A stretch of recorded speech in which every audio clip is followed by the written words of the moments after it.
We have a brief special word tonight about a very special man whose story you should know about, in part because his story will be told for generations to come.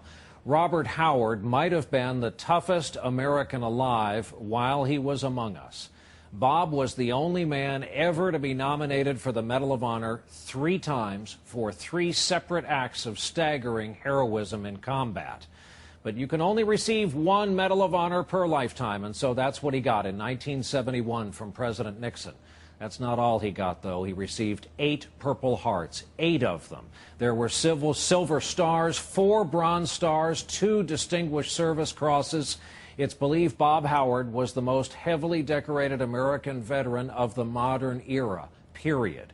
He was a proud product of Alabama, and he let you know it. He was a Green Beret, Special Forces. While technically he fought in the Vietnam War, he fought in Laos and Cambodia and all kinds of other places where we were once told U.S. forces weren't fighting at the time.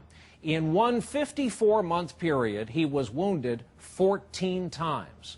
He served 5 tours of duty in Vietnam, and in recent years he loved his trips to Iraq and Afghanistan to visit the men and women in uniform and in the fight there.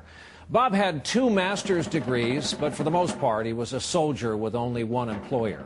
When he retired from service back in 2006 as a full colonel, he'd been an employee of the U.S. government in all for 50 years. That old expression, they don't make 'em like him anymore, well, they don't. Bob Howard died today. He was 70 years old. Cancer did what the enemy never could do. It got him and brought him down.